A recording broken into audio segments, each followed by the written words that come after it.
హైదరాబాదులో క్షత్రియ సేవా సమితి నిర్వహించిన సదస్సులో ముఖ్యమంత్రి రేవంత్ రెడ్డి మాట్లాడుతున్నారు. లైవ్లో చూద్దాం. ఉపయోగించి నాయకులను సమన్వయం చేస్తూ పార్టీని ముందుకు నడిపించి ఇవాళ కాంగ్రెస్ పార్టీ అధికారంలోకి రావడానికి అత్యంత క్రియాశీలక పాత్ర పోషించింది మా పెద్దలు బోస్రాజు గారు అని నేను ఈ సందర్భంగా చెప్పదలుచుకున్నా. మీకు తెలియని ఒక విషయాన్ని కూడా నేను ఇక్కడ ప్రస్తావించదలుచుకున్నా. కర్ణాటక రాష్ట్రంలో ఎన్నికల సందర్భంగా టికెట్ల పంపిణీ విషయంలో అక్కడ ఉండే పరిస్థితుల్లో సామాజిక వర్గాల యొక్క ప్రాతినిధ్యంలో 100% బోస్రాజు గారు గెలవగలిగిన సీటు వారికి ఇవ్వలేకపోయినారు. రాహుల్ గాంధీ గారు అనుకున్నా కూడా అక్కడ ఉన్న పరిస్థితుల వల్ల, స్థానిక పరిస్థితుల వల్ల వారికి టికెట్ కేటాయించలేకపోయినారు. ఇతరులకు కేటాయించిన ఆ అభ్యర్థికి అవసరమైన అన్ని మంచి చెడ్డలు, నా ఉద్దేశంలో మంచి చెడ్డలు అంటే మీకు అర్థం అయి ఉంటుంది, అన్ని వారే చూసుకొని నిబద్ధతతోని పార్టీ గెలుపు కోసం వారు పనిచేసింది. 135 సీట్లతోని అత్యధిక మెజారిటీతోని కర్ణాటక రాష్ట్రంలో ప్రభుత్వం ఏర్పడ్డది. ప్రభుత్వం ఏర్పడ్డ తర్వాత ఢిల్లీలో పెద్దల దగ్గర మంత్రివర్గ కూర్పు విషయంలో పెద్దలు సిద్ధరామయ్య గారు ఆయన లిస్ట్ ఇచ్చిండ్రు. పిసిసి అధ్యక్షుడు మా సోదరుడు డికే శివకుమార్ గారు వారి లిస్ట్ ఇచ్చిండ్రు.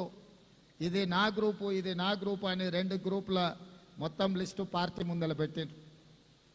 వాటిని చూసి రాహుల్ గాంధీ గారు నా గ్రూపు కూడా మంత్రి కావాలి కదా అని బోస్రాజు గారి పేరు రాహుల్ గాంధీ గారు రాసింది.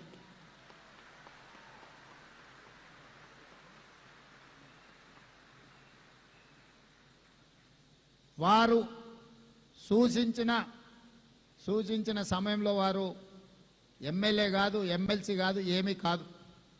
ఈ దేశంలోనే మొదటిసారి గాంధీ కుటుంబము, శ్రీ రాహుల్ గాంధీ గారు వారి నిబద్ధత, వారి కమిట్మెంట్ను పట్టి వారిని మంత్రిని చేసిన తర్వాత ఎమ్మెల్సీ చేసి దేశ రాజకీయాలలోనే లాయల్టీకి ప్రాధాన్యత ఉంటుంది అని వారిని మంత్రిని చేసింది రాహుల్ గాంధీ గారు.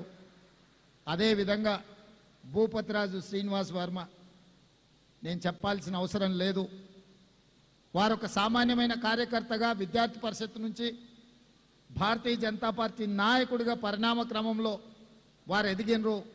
వారికి చాలా సన్నిహితుడు, నాకు చాలా మంచి మిత్రుడు కృష్ణంరాజు గారు. వీరు ఎప్పుడైనా ఎమ్మెల్యే టికెట్ అడిగితే కృష్ణంరాజు గారు వారిని ఎంపీకి నిలబడమని చెప్పేటోడు. ఈరోజు మన మధ్యలో కృష్ణంరాజు గారు లేకపోవడం బాధాకరం, విషాదకరం. నాకు చాలా సన్నిహితుడు. నాకున్న బిగ్గెస్ట్ కనెక్షన్ రాజులతోటి కృష్ణంరాజు గారు. వారు మన మధ్యలో లేరు అనుకోకుండా చిన్న వయసులోనే వారు మరణించడం జరిగింది క్యాన్సర్ తోటి. శ్రీనివాస్ వర్మ గారి గురించి అప్పుడప్పుడు కృష్ణంరాజు గారు నాతో ప్రస్తావించేవాడు. వారికి టికెట్ విషయంలో మీ దగ్గర ముఖ్యంగా గోదావరి జిల్లాలలో టికెట్ అంటే కోడి పందాల కంటే పెద్ద పోటీ ఉంటుంది, పెట్టుబడి ఉంటుంది. కానీ శ్రీనివాస్ వర్మ గారి దగ్గర లాయల్టీ ఉంది, శ్రమ ఉంది, నిబద్ధత ఉంది, డబ్బులు మాత్రం లేవు. పార్టీ వేరైనా వాళ్ళ పార్టీ ఇంత పోటీలో కూడా వారికి టికెట్ ఇచ్చినా గెలవడం కష్టం. ప్రజలు కూడా గుర్తించి ఒక కమిట్మెంట్ ఉన్న కార్యకర్తను గెలిపించాలని వారిని పార్లమెంట్ సభ్యుడిగా గెలిపించారు. నరేంద్ర మోడీ గారు వారిని మంత్రిని చేసిండ్రు. ఈ వేదిక మీద ఉన్న ఇద్దరు శ్రమకి, లాయల్టీకి వాళ్ళ పార్టీలు, వారు ఇంకొక పార్టీ సిద్ధాంతపరంగా వైరుధ్యాలు ఉన్న వాళ్ళ నిబద్ధతలో మాత్రం సారూప్యత ఉంది. వీరు పార్టీకి 50 సంవత్సరాలుగా సేవలు అందించారు. వారి పార్టీకి దాదాపుగా 34-35 సంవత్సరాల నుంచి సేవలు అందించారు. వాళ్ళిద్దరూ రాజుల నుంచి రావడం, ఈరోజు ఈ వేదిక మీద ఉండడం, ఈ కార్యక్రమంలో పాల్గొనడం అనేది భవిష్యత్ తరాలు కష్టపడితే, పార్టీలో నిబద్ధతతోని ఉంటే తప్పకుండా రాణించవచ్చు అనే ఉదాహరణకి వేదిక మీద ఇద్దరు పెద్దలు ఉండడం సంతోషకరం. శ్రీనివాస్ వర్మ గారికి మంత్రి పదవి ప్రకటించగానే నేనే స్వయంగా ఫోన్ చేసి వారిని అభినందించిన. ఎందుకంటే ఇలాంటి సంఘటనలు జరగడం ద్వారా కార్యకర్తలకు ఒక విశ్వాసం పెరుగుతుంది. పార్టీలో కష్టపడితే తప్పకుండా మాకు అవకాశాలు ఉంటాయని చెప్పుకోవడానికి ఆదర్శంగా ఉంటుంది. అదేవిధంగా ఈరోజు మా మిత్రులు నాగరాజు గారు కార్పొరేటర్ల గురించి అడిగినరు, శ్రీనివాస్ వర్మ గారేమో ఎమ్మెల్యేల గురించి అని. నాగరాజు గారు తెలివి కల్లోడు. ఇప్పుడు ఇమ్మీడియట్గా వచ్చేది కార్పొరేటర్ ఎన్నికలు కాబట్టి అవి ఇస్తే తర్వాత ఆటోమేటిక్ ఎమ్మెల్యే టికెట్లు అడగొచ్చు అని వారి ఆలోచన. ఎందుకంటే ఎమ్మెల్యే ఎన్నికలు చాలా దూరం ఉన్నాయి. ఇమ్మీడియట్గా సంవత్సరం తిరిగే లోపల కార్పొరేటర్ ఎన్నికలు ఉన్నాయి. తప్పకుండా చట్టసభలలో మీ ప్రాతినిధ్యం ఉండాలి అన్న ఆలోచన నాకు ఉంది. మీలో రాజకీయ చైతన్యంతో రాజకీయాలలో రాణించాలన్న ఆలోచన ఉన్న వాళ్ళను ఇప్పటి నుండే పార్టీలో ప్రోత్సహించండి. మొదట పార్టీలో పదవి ఇస్తాను, ఆ తర్వాత ఎన్నికల్లో టికెట్లు ఇస్తాను. పిసిసి అధ్యక్షుడిగా తెలంగాణ రాష్ట్ర ముఖ్యమంత్రిగా క్షత్రియ సోదరులకు నేను మాట ఇస్తున్నా. తప్పకుండా మీ వైపు నుంచి మీరు ఎవరిని మీ ప్రతినిధులుగా మా పార్టీలో పెట్టదలుచుకున్నారో మీరు లిస్ట్ ఇవ్వండి.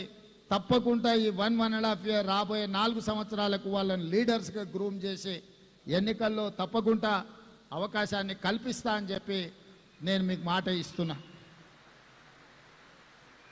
అదేవిధంగా ఇంతకుముందే అల్లూరి సీతారామరాజు గారు చెప్పారు, రాజుల ప్రాతినిధ్యం ఎన్నికల్లో లేకపోయినా ప్రభుత్వంలో ఉన్నారు అని.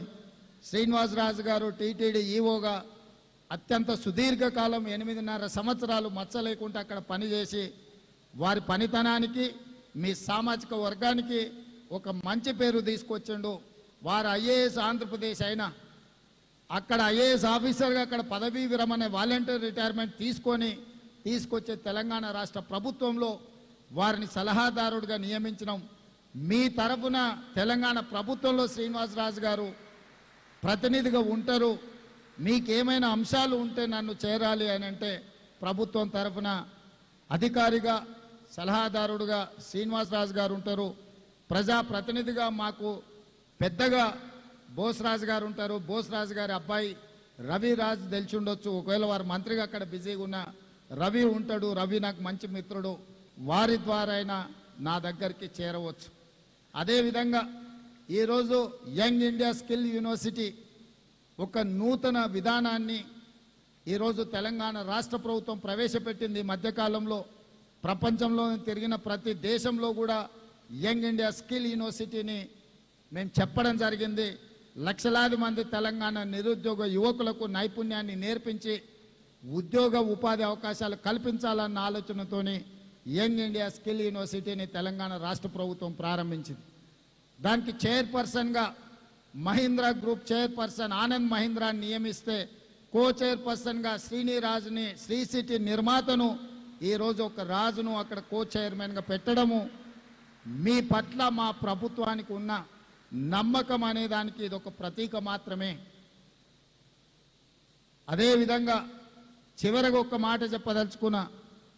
ఆనాటి మన్యం వీరుడు అల్లూరి సీతారామరాజు గారి పోరాట స్ఫూర్తి, మా దండకారణ్య వీరుడు కొమరం భీమ్ స్ఫూర్తి గత కొన్ని సంవత్సరాలుగా వీళ్ళ స్ఫూర్తితోని ప్రజాక్షేత్రంలో ప్రజా సమస్యల మీద ప్రజల తరఫున నిలబడి కొట్లాడి ఈరోజు పార్టీని ప్రభుత్వంగా మార్చి ఈరోజు ప్రజాప్రభుత్వాన్ని మనం ఏర్పాటు చేసుకున్నాము. ఈ ప్రజాప్రభుత్వంలో రాజులు కూడా భాగస్వాములే. ఈ హైదరాబాదు నిర్మాణంలో ఈ హైదరాబాద్ అభివృద్ధిలో మీరు భాగస్వాములు. తప్పకుండా మీకు గుర్తింపు ఉంటుంది. హైదరాబాద్ సికింద్రాబాద్ మూడవ నగరంగా సైబరాబాద్ ఈరోజు ప్రపంచంలోనే గుర్తింపు వచ్చిందంటే రాజుల యొక్క శ్రమ అందులో ఉంది. ఇప్పుడు 4th సిటీ ఫ్యూచర్ సిటీ ఎయిర్పోర్ట్కు కూతవేటు దూరంలో నిర్మించాలనుకుంటున్నాం. రాజులందరికీ నేను స్వాగతం పలుకుతున్నా. ఈ రాష్ట్ర ప్రభుత్వం నిర్మించబోయే ఫ్యూచర్ సిటీ భవిష్యత్ తరాల కోసం నిర్మించే ఫ్యూచర్ సిటీలో రండి, పెట్టుబడులు పెట్టండి, పరిశ్రమలు నెలకొల్పండి. అన్ని రకాలుగా మా ప్రభుత్వం ప్రోత్సహిస్తుంది. ఈ నగర నిర్మాణంలో ఈ రాష్ట్ర అభివృద్ధిలో భాగస్వాములు కండి. తప్పకుండా అన్ని రకాల అవకాశాలని మా ప్రభుత్వం కల్పిస్తుంది. మాతో పాటు మీకు సమానమైన అవకాశాలు ఇచ్చే బాధ్యత మా ప్రభుత్వం తీసుకుంటుంది అని చెప్పి ఈ వేదిక మీద నుంచి పెద్దలందరికీ నేను విజ్ఞప్తి చేస్తున్నా.